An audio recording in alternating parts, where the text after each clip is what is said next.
Assalamualaikum warahmatullahi wabarakatuh. Bismillahirrahmanirrahim. Alhamdulillahi rabbil alamin. Wassalatu wassalamu ala ashrafil mursalin Sayyidina Muhammadin wa ala alihi wa sahbihi ajma'in, amma ba'd. Jamaah Masjid Ittihad, kita lanjutkan kajian kitab Hasyiah Ibni Abi Jamrah, masuk pada hadis nomor 187, menceritakan tentang 3 orang yang berbicara di saat usia kecil, masih bayi. Bismillahirrahmanirrahim. An Abi Hurairah radhiyallahu anhu anin Nabi sallallahu alaihi wasallam qala lam yatakallam fil mahdi illa thalathatun. Dari Abi Hurairah radhiyallahu anhu, dari Nabi sallallahu alaihi wasallam bersabda, tidaklah berbicara di masa buayan melainkan 3 orang. Ini kalau melihat dari riwayat-riwayat hadis yang lain, sebenarnya kan 3 orang. Di sini dikatakan 3 orang dari Bani Israel.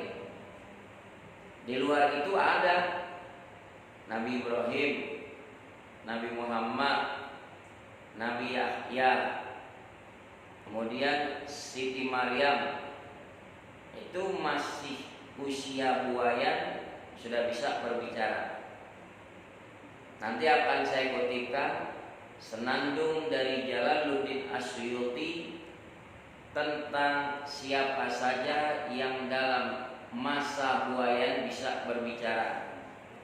Takallama fil mahdin nabiyyu Muhammadun.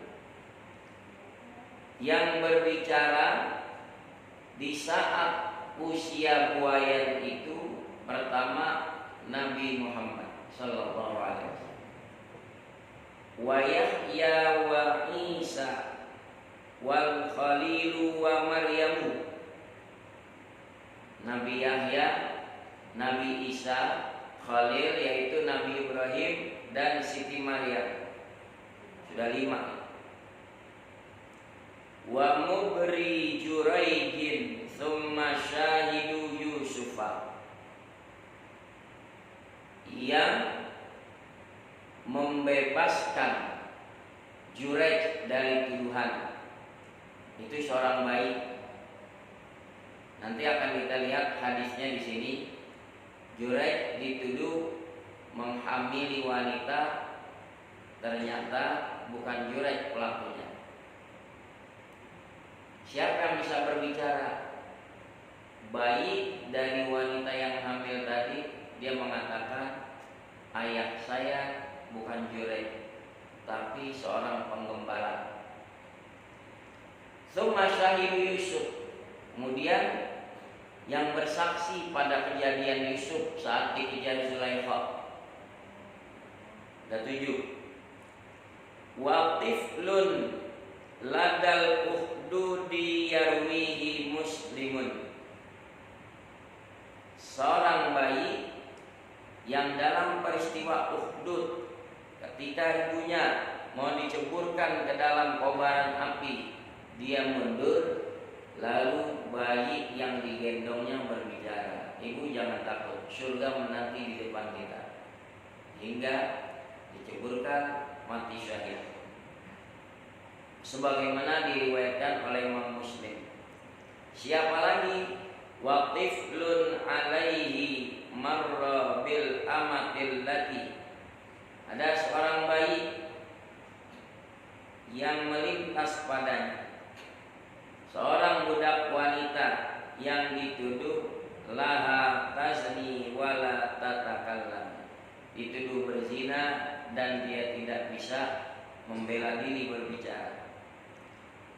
Berikutnya wa masyiqatu fi ahdi fir'auna tifluha, masyitoh, punya anak. Ini masyitoh dihukum di masa Fir'aun. Anaknya itu pun memberi support yang baik untuk bertahan dalam agamanya. Wa fi zamanil hadil mubaraki yuhtam. Begitu juga pernah terjadi di zaman Nabi, seorang anak kecil namanya Mubarak bisa berbicara. Nah, sekarang kita bahas dulu di hadis riwayat Bukhari ada 3 dari Bani Israel yang bisa berbicara. Lam yatakallam fil mahdi salasatun illa salasatun. Tidak ada yang berbicara di masa buaya kecuali 3 orang. 3 orangnya nih dari Bani Israel. Pertama Isa, Nabi Isa. Dia bisa berbicara. Wa kalimun nasa fil mahdi wa kahla, kan begitu. Ada lagi wa kana Bani Israil rajulun yuqalu lahu Juraij. Yang kedua, dulu di zaman Bani Israil ada seorang laki-laki disebutkan namanya Juraij. Karena yusolli, dia senantiasa rajin sholat. Ja'athu ummuhu, didatangi oleh ibunya. Fada'athu, dipanggil. Si Juraij lagi sholat, ibunya manggil, Juraij, Juraij. Juraij berkata dalam hati, faqala ujibuha au usolli. Saya penuhi panggilan ibu atau lanjut sholat. Faqala, Juraij ambil prinsip lanjut sholat. Kali ibunya bilang, Allahumma la tumithu, ya Allah jangan kau matikan dia, hatta turiyahu juhal mumisat, hingga kau perlihatkan padanya wajah pelacur. Sumpahin ibunya. Ini dibahas gimana kalau lagi sholat dipanggil orang tua, penuhi panggilan atau tidak. Kalau sholatnya sholat fardu, boleh lanjut terus sholat. Tapi kalau sholatnya sholat sunnah, orang tua memanggil kita, batalin apa? Karena penuhi panggilan orang tua wajib. Tapi kalau lagi sholat 5 waktu, orang tua memanggil, kita lanjut sholat. Karena sholat yang kita lakukan sholat wajib. Kita lanjut lagi. Wa kana Juraijun fi saumati. Juraij lagi ada di tempat ibadahnya. Fata'arradat lahu imra'atun. Tampillah padanya seorang wanita. Fakallamathu. Wanita itu ngajak berbincang-bincang, artinya mengajak berbuat zina. Juraij lagi di tempat ibadah, kalau kayak kita di masjid, datang wanita cantik, pelacur, menawarkan diri. Fa'aba, Juraij menolak. Fa'atat ro'nya, si pelacur tadi gagal menggoda Juraij, lalu dia mendatangi seorang penggembala. Penggembala ditawarin mau pelacur, mau dia. Fa'amkanathu min nafsiha, dia berhasil menggoda penggembala itu dengan menawarkan dirinya. Akibat dari perbuatan tadi hamil. Satu riwayat bilang wanita ini ternyata anak kepala suku. Ayahnya merasa malu, cemas. Siapa pelakunya ini yang telah menghamili anak saya sampai melahirkan? Fawaladat gulaman, lahirlah seorang anak laki-laki. Faqala, ketika dia ditanya oleh orang tuanya, siapa yang melakukan hal ini kepadamu? Dia jawab, min Jurayjin, ini benih dari Juraij. Kan jahat itu perempuan. Dia gak berhasil menggoda Juraij. Pelampiasannya dia goda penggembala. Ketika hamil, dia katakan ini benih Juraij. Wah, orang-orang sekampung geram. Gak sangka Juraij ahli ibadah bisa hamilin anak gadis orang. Fa'atauhu, lalu mereka mendatangi ramai-ramai itu Juraij. Fakasaru sauma'atah, mereka merobohkan tempat ibadat Juraij. Juraij lagi ibadah di situ, dirubuhin. Wa anzaluhu, mereka turunkan Juraij. Juraij turun. Wasabbuhu, mereka mencaci maki, menangkapnya, diarak rame-rame, serahkan kepada kepala suku. Ini memalukan, mencemarkan kampung, harus dihukum. Ketika dia mau dieksekusi, Juraij kagak salah, dipukulin bonyok, ya. Beda sama yang menghina agama, gak apa-apa deh.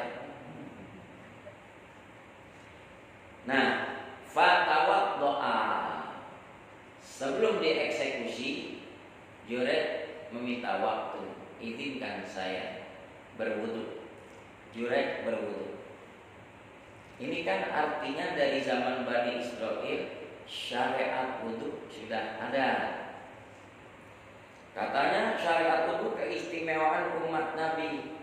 Yang jadi keistimewaan umat Nabi, ketika basuh wudunya disempurnakan. Itu keistimewaan umat Nabi. Dibangkit di hari kiamat, mukanya terang benderang. Tapi kalau wudunya dari zaman Bani Israel sudah ada. Fatawat doa, Juraij berwudu. Wasolla, dia sholat sunnah. Ini disebut namanya sholat sunnah hajat. Wasta'inu bis sobri wassalah, seperti yang Nabi Muhammad lakukan kalau dihadapkan oleh satu problem, badaro ila sholat, Nabi bergegas melakukan sholat. Itu sudah ada zaman dulu juga. Kalau punya persoalan, minta jalan keluar, melakukan sholat sunnah. Di fikih disebut sholat sunnah hajat. Juraij sholat, thumma atal gulam, kemudian Juraij menghampiri bayi yang digendong si wanita pelacur tadi. Faqala, dengan tenang Juraij berkata, ini di hadapan Bani Israel, man abuka ya gulam, nak, siapa ayahmu? Kalau istilah sekarang, siapa ayah biologismu? Faqala, si bayi itu bicara. Nah, ini pembicaraan yang kedua di sini. Bayi di masa Juraij. Dia bilang ar-ra'i, ayah biologis saya si penggembala itu. Mereka warga Bani Israel terbelalak, udah terlanjur main hakim sendiri, merobohkan tempat ibadah Juraij. Juraijnya juga bonyok dipukulin. Lalu mereka merasa bersalah, minta maaf. Juraij, maafin ya, kami terlalu emosi, gak nanya dulu. Habis wanita itu bilang pelakunya kamu, kami robohkan. Lalu ditawarkan, nih tanggung jawab kami bangunkan tempat ibadahmu dari emas. Juraij tetap lama, zuhud dia, nggak haji mumpung dari perak, nggak mau. Kalau kamu mau bangun seperti sebelumnya, udah apa adanya. Nabni laka sauma'ataka min dhahab, maukah saya bangunkan untukmu hai Jureid sauma'ahmu dari emas. Qala la, ya mau, illa min tinin, dari tanah saja. Kalau model kita bodoh ditawarin, ganti ini mobilnya Alfa, nolak aja. Kalau Jureid nggak begitu. Udah selesai itu. Bayi ketiga siapa yang bisa bicara di zaman Bani Israel? Ada lagi nih. Wa kanat imra'atun turdi'u ibnan laha min Bani Israel. Adalah seorang wanita menyusui anaknya dari Bani Israel. Dia lagi nyusuin, seorang penunggang kuda dengan gagah, budaknya mewah, pakaiannya bagus, lewat. Id marra biha raqibun. Tahu-tahu melintas pada wanita itu seorang penunggang kuda dzu syarah, yang gagah, yang hebat. Terkesan si wanita ini, wah, kelak anakku dewasa seperti dia, punya kendaraan mewah, pakaiannya bagus, orangnya gagah. Dia bilang, faqalat Allahumma jal'inni ibni mithlahu. Ya Allah, jadikan anakku seperti dia. Fataraka thadiyaha. Bayi yang lagi nyusu tadi, dia tinggalkan susunya. Dia menoleh ke laki-laki itu. Wa aqbala 'ala raqibi. Dia menghadapkan mukanya kepada penunggang kuda. Faqala, ngomong ke bayi, Allahumma la taj'alni mithlan. Ya Allah, jangan jadikan aku seperti dia. Kaget ibunya. Didoain yang benar gak mau. Si bayi bilang, ya Allah, saya gak mau seperti dia. Tsumma aqbala ala thadiha. Lalu dia menghadapkan susu ibunya lagi. Ya masu, kembali menghisap susunya. Qala Abu Hurairah. Ini yang meriwayatkan hadis, Abu Hurairah berkomentar, ka'anni anzuru ilan nabiyyi sallallahu alaihi wasallam yamassu asbu'ahu. Sepertinya aku melihat Nabi sallallahu alaihi wasallam mengenyot jarinya. Nabi contohkan. Tsumma marra bi amatin. Kemudian lewat lagi seorang budak wanita. Faqala, satu riwayat bilang budak wanita itu lagi diseret, digebukin. Si ibu yang tengah menyusui bilang, Allahumma la taj'al ibni mithla hadhihi. Ya Allah, jangan jadikan anakku seperti wanita ini. Hina, diseret-seret, dicaci maki. Fataraka thadiyaha. Lalu si bayi tadi meninggalkan susu ibunya. Faqala Allahumma ja'alni mithlaha. Ya Allah, jadikan aku seperti dia. Heran lagi ibunya. Tadi didoain jadi orang kaya kagak mau. Masa kepengen jadi orang seperti budak wanita itu yang hina, digebukin, diseret-seret. Faqalat lahu. Si ibu berkata pada bayinya, wali madalik, memangnya kenapa nak? Kok doanya berbeda sama doa ibu? Bayi yang bersih, dia menjawab, ar-raqibu jabbarun minal jababir. Mama, tahu nggak penunggang kuda itu koruptor, mama? Ya, dia penguasa yang sewenang-wenang. Mama kepengen saya menjadi koruptor, jadi penguasa yang sewenang-wenang. Kagak mau saya. Dia menang tampilannya doang, kendaraannya mewah, pakaian yang bagus, tapi hasil dari korupsi mah saya kagak mau. Hebatan bayinya. Kalau ada bayi di akhir zaman bisa ngomong gitu gimana kira-kira? Wahadihil amatu. Lalu si bayi itu masih melanjutkan, Sedangkan budak wanita tadi yang mama lihat diseret-seret, dipukuli, digebukin, yaquluna, mereka menuduh, sarokti, zanaiti, kau mencuri, kau berzina. Mentang-mentang dia budak disudutkan. Walam taf'al, padahal dia tidak mencuri, tidak berzina, diseksa seperti itu. Saya mau seperti orang itu. Kenapa? Punya harga diri. Biar kata miskin, dia dalam posisi benar.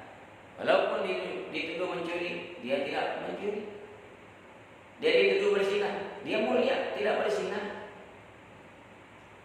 Itulah 3 bayi yang disebutkan di dalam hadis Bukhari ini. Tidak ada yang berbicara di masa buaya kecuali 3. Nabi Isa, bayi yang menjawab pertanyaan Jurek, siapa yang menghamili ibu bayi itu? Dia menjawab, Ar-Ra'i, penggembala. Lalu bayi di zaman Bani Israel yang tengah disusui ibunya, doanya tidak seperti yang didoakan oleh ibunya.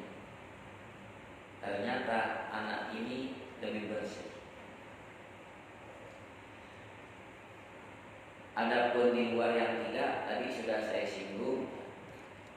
Salah satunya siapa? Mubarak. Itu terjadi di zaman Nabi Muhammad sallallahu alaihi wasallam. Bagaimana tuh? Saya coba kutipkan yang terjadi di zaman Nabi Muhammad sallallahu alaihi wasallam.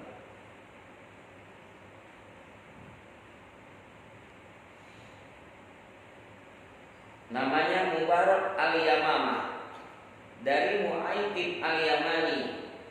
Mu'aitib bilang, hajjatu hajjatal wada, saya berhaji pada haji wada. Berarti dia ikut sama-sama Rasulullah berhaji wada, haji pamit, haji yang pertama kali Nabi lakukan dan terakhir kali, haji wada. Fadakhaltu daran fiha Rasulullah, saya masuk ke sebuah rumah, di dalamnya ada Rasulullah sallallahu alaihi wasallam. Ini kesaksian yang meriwayatkan Mu'aitib al-Yamani. Faji'alahu bihulam, lalu dibawakan orang seorang bayi di hadapan Rasul. Faqala, Nabi nanya, ya hulam man ana, wahai bayi, siapa aku? Qala, itu bayi bicara, anta Rasulullah, engkau Rasulullah.